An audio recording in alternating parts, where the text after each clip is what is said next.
വെളിപ്പാട് പുസ്തക പഠനം പാർട്ട് നമ്പർ 55. ദൈവനാമം മഹത്വപ്പെടുമാറാകട്ടെ. വെളിപ്പാട് പുസ്തകം 17-ാം അധ്യായത്തിൽ നിന്നുള്ള അതിപ്രധാനപ്പെട്ടതായ ചില വിഷയങ്ങളായിരുന്നു നാം ചിന്തിച്ചുകൊണ്ടിരുന്നത്. 17-ാം അധ്യായത്തിൻ്റെ 3-ാം വാക്യത്തിലേക്ക് വരുമ്പോൾ 7 തലയും 10 കൊമ്പുമുള്ള മൃഗത്തിൻ്റെ മേൽ ഒരു സ്ത്രീ ഇരിക്കുന്നു എന്ന് രേഖപ്പെടുത്തിയിട്ടുണ്ട്. 7 തല എന്നതുകൊണ്ട് എന്താണ് അർത്ഥമാക്കേണ്ടത്? 10 കൊമ്പ് എന്തിനെ കാണിക്കുന്നു എന്നുള്ളതാണ് ഈ ഭാഗത്ത് നിന്ന് ചിന്തിക്കേണ്ടത്.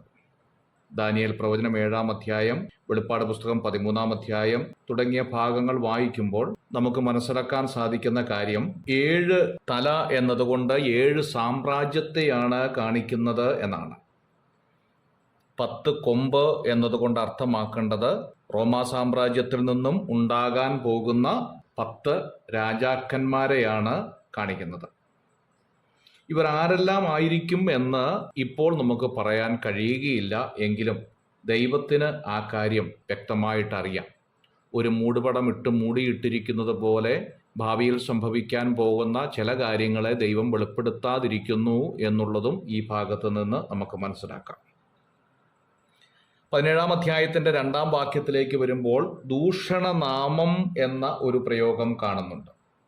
13-ാം അധ്യായത്തിൻ്റെ 5-ാം വാക്യത്തിൽ വമ്പും ദൂഷണവും സംസാരിക്കുന്നവനാണ് എതിർ ക്രിസ്തു എന്ന് കാണുന്നുണ്ട്. ദാനിയേൽ പ്രവചനം 7-ാം അധ്യായം 8-ാം വാക്യത്തിലും വെളിപ്പാട് പുസ്തകം 16-ാം അധ്യായം 13-ാം വാക്യത്തിലും വെളിപ്പാട് പുസ്തകം 13-ാം അധ്യായത്തിൻ്റെ 11-ാം വാക്യത്തിലും ദൂഷണനാമത്തെക്കുറിച്ച് രേഖപ്പെടുത്തിയിട്ടുണ്ട്. 13-ാം അധ്യായത്തിൻ്റെ 11-ാം വാക്യത്തിൽ കരയിൽ നിന്ന് കയറി വരുന്ന മതനേതാവായ എതിർ ക്രിസ്തുവിന് കുഞ്ഞാടിനുള്ളതുപോലെ 2 കൊമ്പുണ്ടായിരുന്നു എന്ന് കാണുന്നു. അതിൻ്റെ അർത്ഥം മതത്തിൻ്റെ അധികാരം എതിർ ക്രിസ്തുവിൽ നിക്ഷിപ്തമായിരുന്നു എന്നതാണ്. അപ്പോൾ തന്നെ മഹാസർപ്പം സംസാരിക്കുന്നത് പോലെ സംസാരിച്ചു എന്നും കാണുന്നു.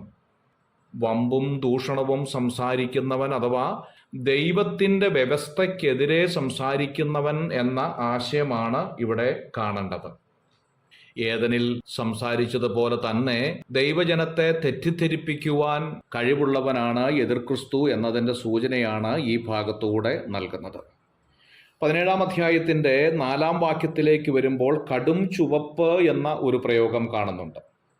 7 തലയും 10 കൊമ്പുമുള്ള മൃഗത്തിന്മേൽ ഒരു സ്ത്രീ ഇരിക്കുന്നു എന്ന് നാം ചിന്തിക്കുകയുണ്ടായി. ആ സ്ത്രീയെ കാണിക്കുന്നത് 7 തല എന്നുള്ളത് 7 മലയാകുന്നു എന്നു നാം ചിന്തിച്ചു.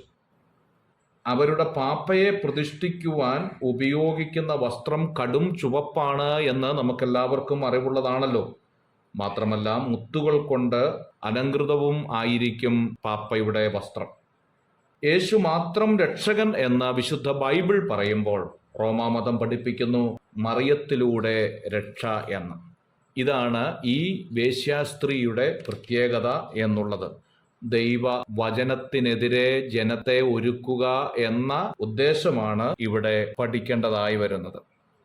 17-ാം അധ്യായത്തിൻ്റെ 8-ാം വാക്യത്തിലേക്ക് വരുമ്പോൾ വളരെ പ്രധാനപ്പെട്ടതായ ഒരു കാര്യം ഓർമ്മപ്പെടുത്തുകയാണ്. നീ കണ്ട മൃഗമോ ഉണ്ടായിരുന്നതും ഇപ്പോൾ ഇല്ലാത്തതും ഇനി അഗാധത്തിൽ നിന്ന് കയറി നാശത്തിലേക്ക് പോകുവാനിരിക്കുന്നതും ആകുന്നു എന്ന് രേഖപ്പെടുത്തിയിരിക്കുന്നു. ഉണ്ടായിരുന്നത് എന്നതുകൊണ്ട് അർത്ഥമാക്കേണ്ടത് യൂദായിൽ ഉണ്ടായിരുന്ന ആത്മാവിനെ കുറിച്ചാണ് ഇവിടെ രേഖപ്പെടുത്തിയിരിക്കുന്നത്. യോഹന്നാന്റെ സുവിശേഷം 6-ാം അധ്യായം 70-71 വാക്യങ്ങളിൽ യൂദായിലെ ആത്മാവിനെ കുറിച്ച് രേഖപ്പെടുത്തിയിട്ടുണ്ട്. ഇപ്പോൾ ഇല്ലാത്തത് എന്നതുകൊണ്ട് അർത്ഥമാക്കേണ്ടത് യൂദയുടെ മരണത്തോടെ ഈ ആത്മാവിനെ അഗാധകൂപത്തിൽ അടച്ചിരിക്കുന്നു എന്നതാണ്.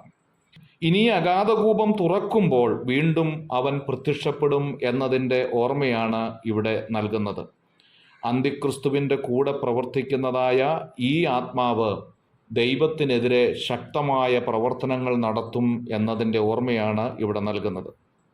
വെളിപ്പാട് പുസ്തകം 13-ാം അധ്യായത്തിൻ്റെ 2-ാം വാക്യം, യോഹന്നാന്റെ സുവിശേഷം 6-ാം അധ്യായം 70-ാം വാക്യം, യോഹന്നാന്റെ സുവിശേഷം 13-ാം അധ്യായത്തിൻ്റെ 27-ാം വാക്യം, അപ്പസ്തോല പ്രവൃത്തി 1-ാം അധ്യായം 24-ാം വാക്യം തുടങ്ങിയ വാക്യങ്ങൾ യൂദായെക്കുറിച്ച് വെളിപ്പെടുത്തുന്നതായി നാം കാണുന്നുണ്ട്. God bless you.